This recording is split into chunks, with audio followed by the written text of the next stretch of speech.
관계를 망가뜨리고 상대에게 아픔을 주는 말하기 방식 그 첫 번째는 다 너 때문이야. 뭐 네가 예민해서 그런 거야. 이런 식으로 말을 하는 것이죠. 시시비비를 따지니까 당연히 다툼이 벌어지고 결국에 관계는 단절이 됩니다. 하지만 편안하게 대화를 잘하는 사람은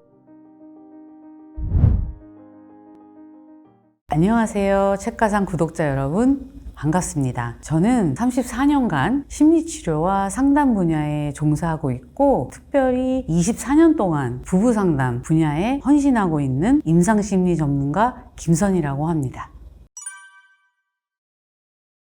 관계를 망가뜨리고 상대에게 아픔을 주는 말하기 방식 그 첫 번째는 상대를 탓하는 말입니다. 책임을 전가하는 말로 상대를 몰아세우는 거죠. 다 너 때문이야. 너가 이래서 그래. 뭐 네가 예민해서 그런 거야. 모두 당신 때문이야. 뭐 이런 식으로 말을 하는 것이죠. 이건 비난의 말이기도 합니다. 그래서 이들은 인간관계가 상호작용이다. 그리고 주고받는 것이다. 라는 것을 알지도 못하고 그것을 인정하려고 하지도 않습니다. 두 번째는 심리적 가위질을 합니다. 중간에 말을 끊고 가로채는 것이죠. 경청에 반대되는 공격적인 언어 습관입니다. 또 자신이 주인공이 되고자 하는 마음이기도 하고요. 세 번째는 나는 옳고 너는 그르다 주장하는 흑백 논리를 사용하는 것이죠. 이분법을 가지고 논쟁을 하는 거죠. 시시비비를 따지니까 당연히 다툼이 벌어지고 결국에 관계는 단절이 됩니다. 이것은 상대를 꼭 이기겠다라는 아집이기도 하고요. 상대 위에 올라서려는 삐뚤어진 우월감이 말로 드러나는 것입니다. 네 번째는 극단적인 어휘를 사용합니다. 상대를 위협하고 통제하기 위해서 사용하는 언어 습관이죠. 너 때문에 뭐 죽고 싶어, 미칠 것 같아, 돌아버릴 것 같아, 죽어버릴 거야. 이런 류의 말들이죠. 심할 경우에는 욕설까지 사용하게 됩니다. 특히 부모가 자녀에게 너 말 안 들으면 여기 버리고 갈 거야 이렇게 라고 말씀하시는 장면을 우리가 마트나 백화점에서 흔히 볼 수 있는데요. 아주 위험한 말하기 방식입니다. 상대를 내 뜻대로 강압하려는 의도가 언어에 실려 나오는 것이죠. 마지막으로 다섯 번째, 소리를 지릅니다. 특히 부모-자녀 관계에서 소리를 지르는 일이 매우 흔하죠. 부부관계에서도 그렇고 연인관계에서도 그렇고요. 아주 위험한 말하기 방식입니다.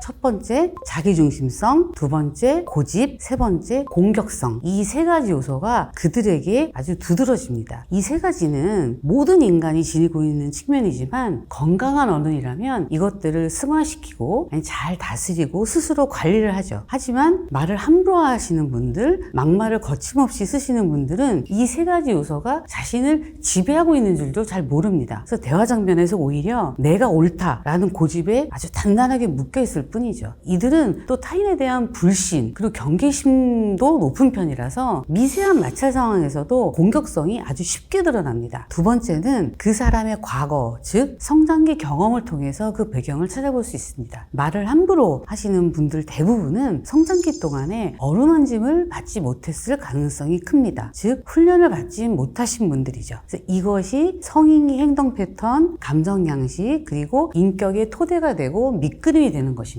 근데 물론 타고난 기질도 아주 중요합니다. 근데 그것이 전부가 아니라는 것이죠. 그래서 결론적으로 말을 함부로 하시는 분들은 그 배경과 연유가 무엇이건 간에 내 내면에 거친 마음, 피폐한 마음, 상태가 존재하는 것이라는 의미이기 때문에 그런 자신을 객관적으로 인정하되 깊은 연민을 가지고 지금부터 자신을 아껴주시고 자기 혁신을 시도하셔야 합니다.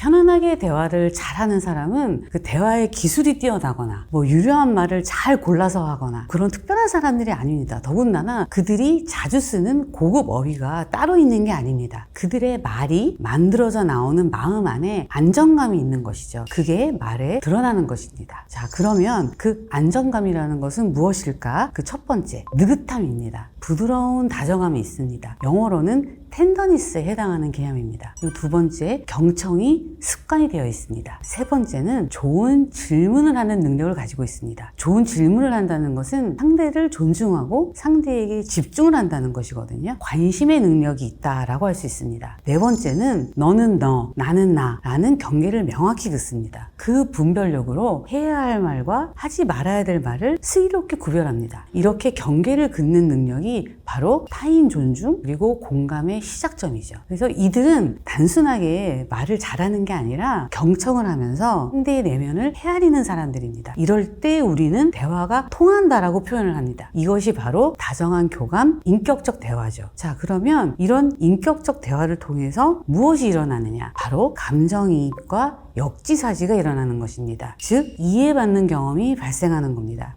그래서 양질의 편안한 대화는 나보다 상대방을 더 중요한 존재로 생각하고 상대방을 마음의 눈으로 바라보는 데에서 시작합니다. 첫 번째는 나를 내세우지 않습니다. 생색을 내지 않죠. 상대한테 과한 기대도 하지 않고 있는 그대로 상대를 바라보면서 부드럽게 집중합니다. 이것을 관심의 능력이라고도 하는데요. 매우 고도의 심적 능력입니다. 그래서 이들은 간섭을 하지도 않고요. 참견하지도 않습니다. 타인과 일정 거리에서 부드럽게 동행하는 그런 태도입니다. 그리고 두 번째, 상대방을 위해서 직접 어떤 실제 행동을 한다는 것입니다. 구체적으로 내 시간을 써서 상대방이 필요로 하는 것을 채워줍니다. 그게 가사분담일 수도 있고요. 육아일 수도 있고 또 상대방이 넘어지려고 할 때 붙잡아주는 걸 수도 있고요. 아니면 상대방의 등을 따뜻하게 어루만져 주는 걸 수도 있고 또 이불을 덮어주는 걸 수도 있습니다. 그리고 세 번째, 그들은 정직하고 솔직합니다. 그들은 진짜 내 마음의 감정, 그것을 정직하고 솔직하고 부드럽게 말할 줄 압니다. 말할 때 상대를 아프게 하지 않는 언어를 골라서 조심스럽게 선별해서 사용을 하는데요. 그런 노력을 힘들어하지 않습니다.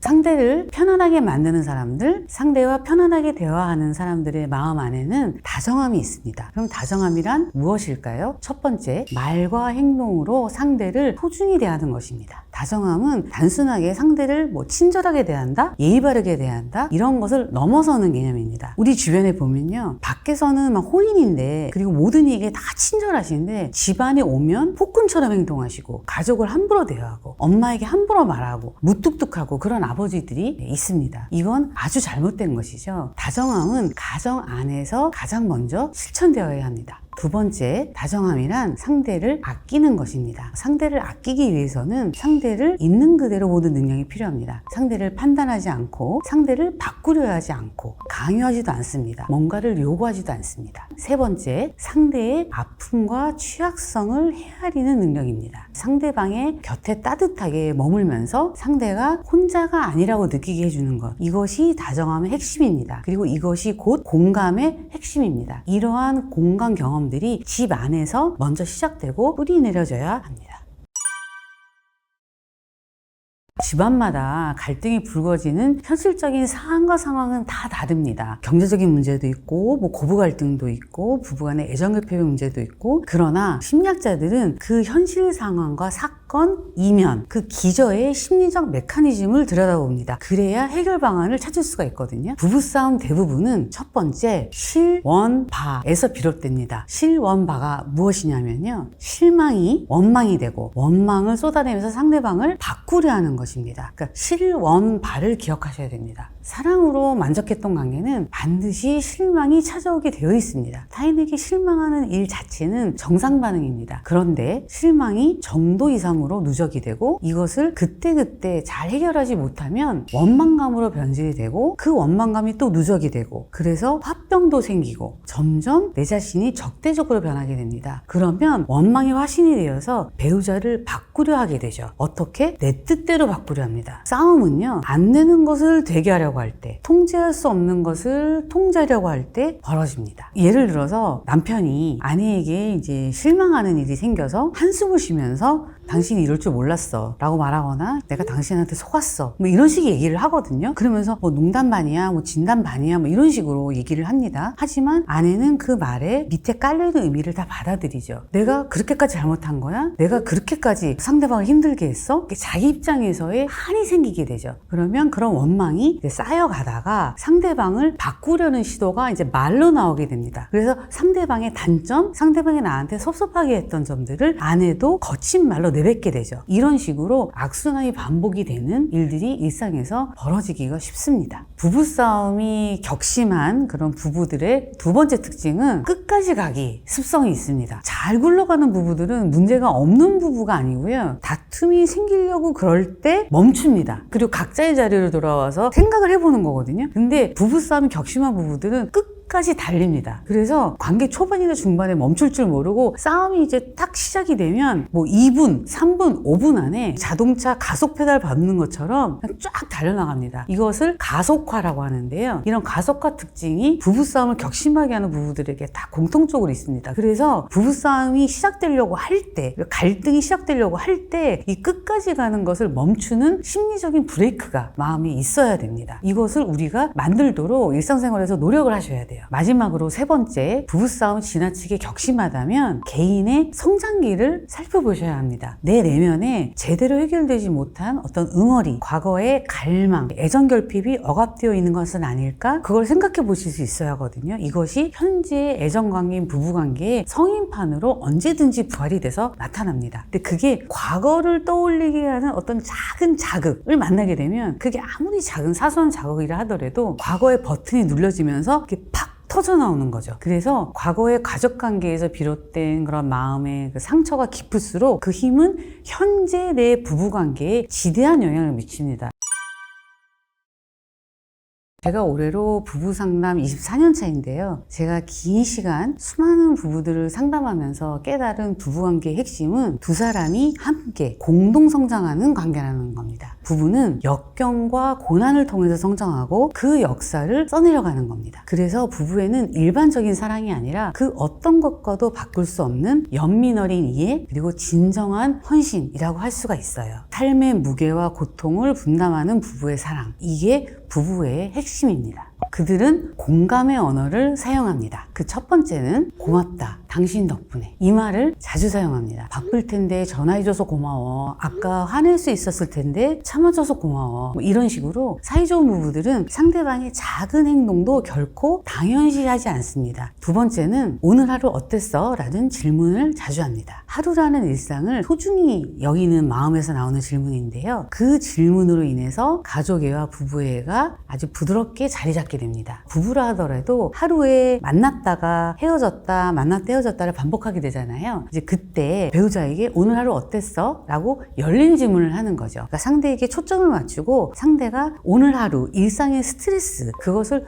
풀어놓을 수 있는 기회를 주는 거죠. 그리고 세 번째, 즐거운 잡담, 둘만의 수다의 시간이 많습니다. 다시 말해서 꼭 안 해도 되는 이야기를 즐겁게 나누는 아주 이완된 편안한 시간이 많습니다. 잡담을 나누는 것은 둘이 친하다, 편안하다, 그리고 일상을 함께 한다는 의미거든요. 잡담을 할 때 두 사람의 마음이 접속이 되고 그리고 서로 안락하게 익숙해지는 효과가 있습니다. 이런 부부가 위기와 역경의 순간이 다가왔을 때에도 문제를 잘 해결해 나가는 그런 특성까지 가지게 됩니다. 마지막으로 내가 있잖아 라는 말을 자주 사용합니다. 우리의 일상은 크고 작은 스트레스로 점철되어 있죠. 그래서 좋은 부부들은 배우자가 상대가 힘겨워할 때 어깨를 내어주는 것이 습관이 되어 있습니다. 그래서 배우자가 고뇌를 얘기할 때 상대의 이야기를 충분히 경청을 하고 나서 한마디면 됩니다. 힘들었구나, 수고 많았어, 그리고 내가 있잖아 라고 말하는 거죠. 안심해 라는 메시지를 전하는 거예요. 우리가 힘겨워하는 상대방에게 해줘야 할 일은 함께 있어주는 것, 그래서 상대가 혼자가 아니라고 느끼게 해주는 것입니다. 상대가 외롭지 않게 해주는 것이죠. 이럴 때 비로소 우리는 세상의 풍파를 기꺼이 헤치고 살아갈 수 있는 것이죠. 첫 번째, 역설적으로 갈등을 피하지 않는 능력이 필요합니다. 위기에 용기 있게 직면할 필요가 있습니다. 진정한 친밀감은 갈등을 극복한 관계에서 얻어지는 산물입니다. 그래서 갈등과 위기에 직면하는 능력, 그리고 문제를 모른 척하지 않는 능력이 우리에겐 필요합니다. 의외로 우리가 살아가면서 시간이 해결해주는 문제라든지 저절로 해결되는 문제는 아주 드뭅니다. 특히 부부관계, 가족관계, 애정관계에서는요, 갈등이 직면하는 능력이 특별히 더 중요합니다. 가족 전체를 살리는 길이거든요. 그래서 가족 안에서 벌어지는 어떤 감정의 문제, 행동의 문제, 그리고 중독의 문제, 이런 것들은요, 감춰지고 은폐되고 방치되기가 쉽습니다. 가족 안에서의 문제는 이상하다 할 때 그때 손을 바로 쓰셔야 됩니다. 갈등과 고통은 우리 인생의 기본값입니다. 이것을 다루는 훈련을 가정에서 지금 바로 시작하셔야 됩니다. 갈등 없는 완전 무결한 인생은 없고요. 특별한 특별한 어떤 길, 비법 이런 거 없습니다. 그래서 이거를 인정하시고 가정 안에서 너와 내가, 우리가 협력해서 할 수 있는 그만큼만 성실히 역경을 통과해내시길 기원합니다. 그리고 두 번째는요, 상대방을 놔주는 능력입니다. 상대방을 놔주는 능력이 우리에게 정말 필요합니다. 상대가 배우자이든 자녀이든 마찬가지죠. 그래서 우리 모두는 자기의 정체성을 찾고 나다운 삶을 살아가기 위해서 고군분투하는 연약한 존재들일 뿐입니다. 그래서 서로가 서로에게 믿음을 주면서 마음과 마음이 단단히 연결이 되어 있으면 됩니다. 상대를 놔주는 능력이 부족한 아내 또 남편들은요, 상대랑 무엇이든 다 같이 하려고 합니다. 둘이 꼭 같이 많은 시간을 보내야 그게 부부애가 깊은 것이다, 서로 사랑하는 것이다 라고 생각하고 계시는데, 그게 꼭 그런 것은 아니거든요. 자유로운 애착을 이뤄가는 것이 긴 부부 생활에서는 중요합니다. 함께 무엇인가도 하지만 각자의 시간도 잘 꾸려가는 능력. 그래서 배우자가 나 뭐 하고 올게 그러면 그래 즐거운 시간 보내고 와, 이런 것들이 놔주는 능력이거든요. 그리고 배우자가 자기만의 시간을 갖고 자기만의 대인관계를 갖고 뭔가 스트레스를 해소하고 인생을 즐기는 그런 순간을 내가 응원하고 또 축하해 줄 수 있고, 이런 것들이 다 상대를 놔주는 능력입니다. 그래서 사실 관계는 친밀감과 독립, 이 두 가지 시소를 잘 타는 거거든요. 어떻게 보면 이게 참 딜레마예요. 하지만 이 시소를 잘 타는 것이 참된 사랑을 이루는 아주 황금률입니다. 그리고 상대방을 놔주는 능력이 부족한 어머니들이 자식을 독립을 못하게 합니다. 그래서 아주 은밀한 방식으로 자녀의 연애도 방해하고, 자녀와 과도하게 시간을 많이 보내려고 하고, 자녀에게 간섭도 많이 하고, 너는